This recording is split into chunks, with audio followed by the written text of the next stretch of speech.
आप सभी को नमस्ते। स्वागत है आप सभी लोगों का। सभी लोग आज वीडियो ऑन कर लें पहले।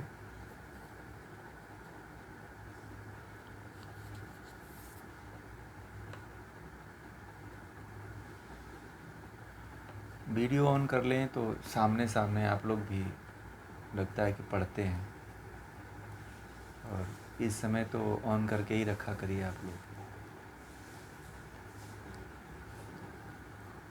कि आई कांटेक्ट बना रहे कम से कम, कि आप भी स्थिर रहें, हम तो पढ़ाने का ज़्यादा आनंद आएगा। चलिए, तो आज का हमारा विषय रविवार को जो है आप लोगों के समस्याओं का विशेष तरह से रहता है। आज का पीछे जितना आपने पढ़ा है, अब तक जो भी पढ़ा है, जो भी आपको समझ में नहीं आया है, इसमें से कुछ भी आप प्रश्न पूछ सकते हैं, या आपके जीवन से संबंधित जो कल बात बताया था आप लोगों को, कि जीवन में ज्ञान यदि प्राप्त करना है, ज्ञान की तरफ बढ़ना है, मुक्ति की तरफ जाना है, तो जो अपने अंदर की जो समस्याएं हैं, इन समस्याओं को बाहर करिए, संशय मत रखिए किसी भी चीज़ में। तो उससे संबंधित यदि आप लोगों का कोई प्रश्न रहता है तो आप लोग पूछ सकते हैं। आज का सत्र इसीलिए रखते हैं कि किसी भी तरह का आप लोगों का प्रश्न रहे तो उसका निराकरण किया जा सके। और लगता है मुझे कि सभी लोगों को प्रश्न करना चाहिए, एक व्यक्ति को नहीं, एक दो लोगों को प्रश्न नहीं करना चाहिए। जो लोग प्रश्न नहीं करते हैं उनको भी, उनके पास तो बहुत समस्याएं होती हैं, परंतु वो कहने में एक बार हिचकिचाते हैं, तो किसी भी तरह की उनकी समस्याएं रहती हैं तो वह लेकर के आए। तो गीता की जो सार्थकता मैं चाहता हूँ कि जो सिद्ध हो, आप लोगों को वास्तविक सिद्ध हो। ठीक है जी, बताएं।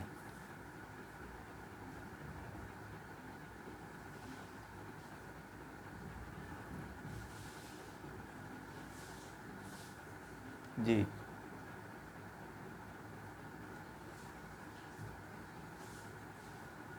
हम्म। आप श्लोक नंबर बताइए, श्लोक नंबर बताइए।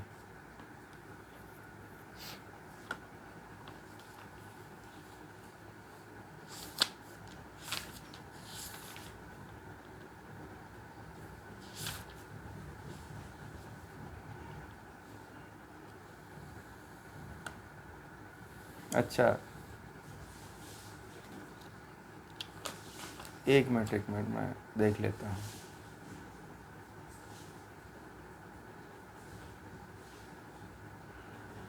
हम्म। इसमें जो है भगवान श्री कृष्ण जो है स्थित प्रज्ञ के बारे में बताते हैं। ठीक है, स्थित प्रज्ञ के क्या लक्षण होते हैं, जो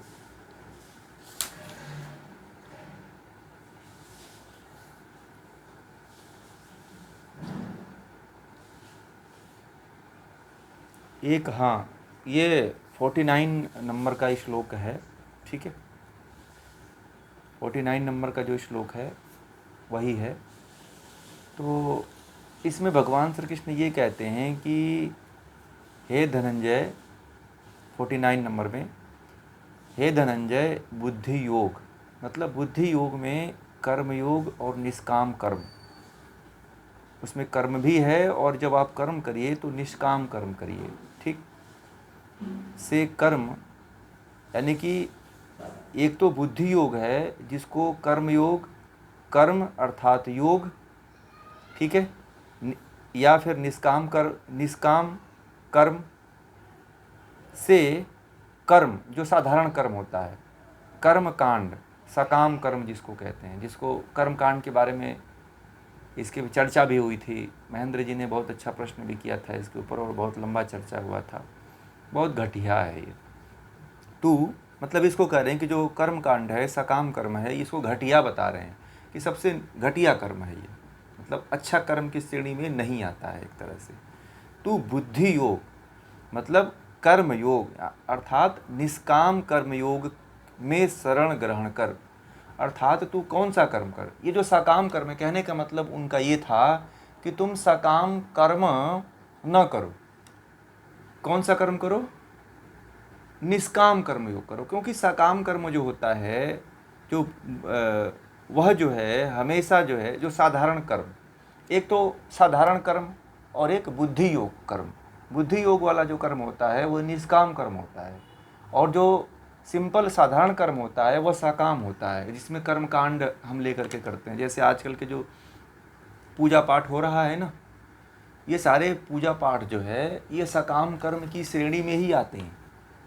ठीक है, मतलब ये उतने उच्च कोटि के नहीं हैं जिस उच्च कोटि के कर्म को उन्होंने उसको बताया है बुद्धि योग को।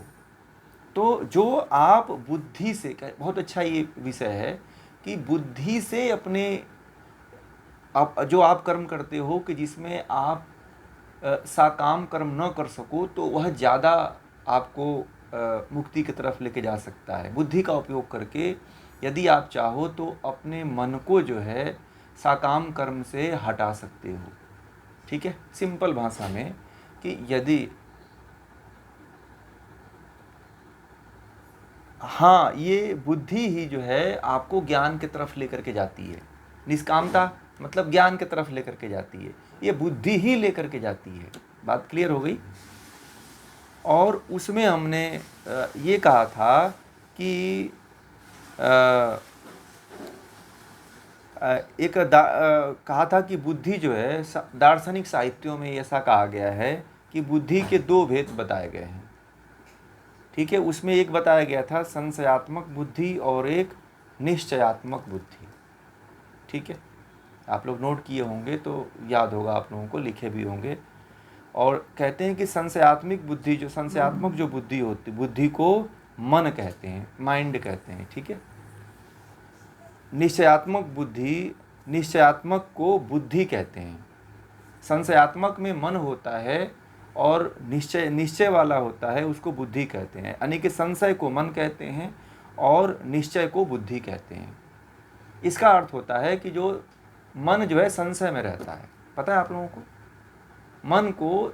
मन हमेशा संशय में रहता है कि अभी आपका मन किया कि मैं घर से बाहर रात को निकल जाऊं, तो मन में संशय आता है कि नहीं आज नहीं निकलना है, कल निकलेंगे, कहीं रास्ते में कुछ हो जाएगा, संशय बना रहता है। और बुद्धि से यदि आप सोचेंगे कि नहीं आज हमें निकलना ही है, किसी भी तरह से निकलना ही है, तो आप तुरंत ठान लेते हो, एकदम निश्चय कर लेते हो कि नहीं बस कितना भी रात हो, चाहे कितनी भी समस्या हो, हमें निकलना ही है। ठीक है, तो आप निश्चित कर लेते हो, एकदम फिक्स कर लेते हो। तो बुद्धि के द्वारा, बुद्धि निष्काम भाव से सोचती है, मन संशय पूर्वक सोचता है। ठीक है, हाँ,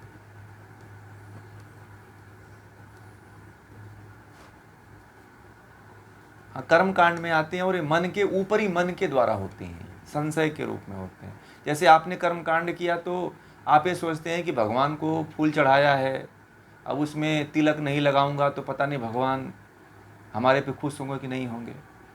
अब गणेश जी को मैंने लड्डू चढ़ाया, मोदक नहीं चढ़ाया तो पता नहीं गणेश जी हमारे पर दया करेंगे कि नहीं करेंगे।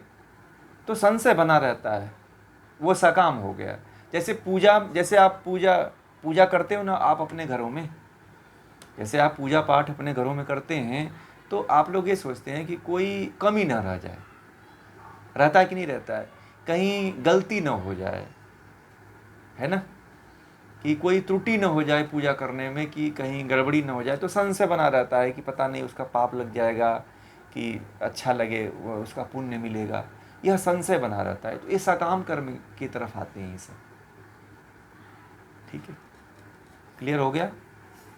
और ये ध्यान रखिएगा कि जो संशयात्मक जो कर्म हैं वो मन के द्वारा होते हैं। ये अभी नोट कर लीजिए कि जो संशयात्मक कर्म होते हैं वो मन के द्वारा होते हैं, और जो निश्चयात्मक कर्म होते हैं वो बुद्धि के द्वारा होते हैं। आपने निश्चय कर लिया कि मुझे गीता पढ़नी है, तो ये कौन निश्चय किया? बुद्धि ने निश्चय कर लिया। यदि आप संशय किए रहते तो फिर आगे पीछे होते कि पता नहीं पढ़ूंगा तो लाभ मिलेगा कि नहीं मिलेगा, कोई फायदा होगा कि नहीं होगा। इस तरह से मन में संशय बना रहता है। बात क्लियर हो गई? तो यही जो है निश्चयात्मक और संशयात्मक बुद्धि है, और ये पहले से कही गई है। ये अन्य दर्शन शास्त्रों में ये बात आती है, तो मैंने आप लोगों को थोड़ा सा इसके बारे में बताया था। ये आप लोगों को जानना चाहिए कि बुद्धि वैसे भी दो तरह से काम करती है। कुछ लोग मन को ही बुद्धि मान लेते हैं, पता है? जो मन सोचता है तो बिना सोचे समझे लोग उसी को क्या मान लेते हैं? बुद्धि मान लेते हैं। तो घर वाले नहीं कहते हैं कि बिना बुद्धि का काम करता है ये। आदमी कोई उल्टा काम करता है जो मन से करता है आदमी, तो उसको लोग कह देते हैं कि आदमी बिना बुद्धि का काम करता है। कह देते हैं कि नहीं कह देते हैं? ये मन से काम, ये बुद्धि से काम नहीं करता है, केवल मन से ऊपर ही ऊपर ही काम कर लेता है, तो उसे लोग ऐसे बोलते हैं। समझ में आ गई बात?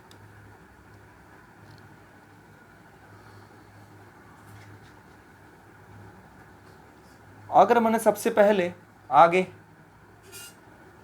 ठीक है ना? हाँ, जैसे गणपति जी की सबसे पहले भी पूजा शुरू हुई, तो देवों में सबसे पहला पूजा अभी हिंदू धर्म के त्योहारों में सबसे पहली पूजा यही है, गणेश चतुर्थी। इसके बाद सारी पूजाएं प्रारंभ होती हैं, ठीक है? जितना अब इस समय नौ दुर्गा का आएगा, दिवाली आएगी, और भी जितने भी तरह के त्यौहार होते हैं, पहला इसी से प्रारंभ होते हैं।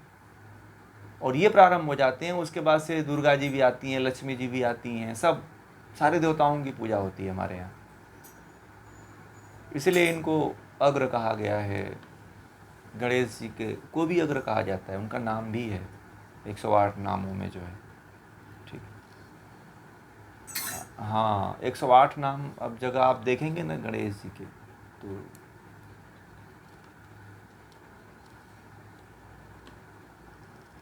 राजसूय यज्ञ, हाँ राजसूय यज्ञ, यज्ञ अलग होता है, अग्र अलग होता है, अग्र अलग होता है।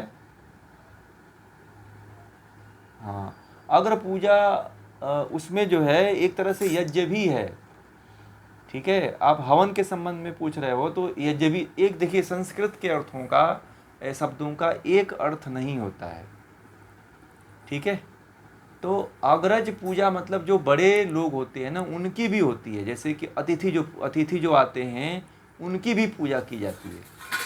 जैसे एक तो देवों में होती है, और एक जो है अग्रज पूजा जो है, जैसे कोई बड़ा अतिथि आ गया, हाँ, तो इसीलिए उनको श्रेष्ठ मान करके जो श्रेष्ठ होता है, हाँ सबसे पहले होता है, उसी को अग्र पूजा भी कहते हैं, ठीक है? ठीक है, हाँ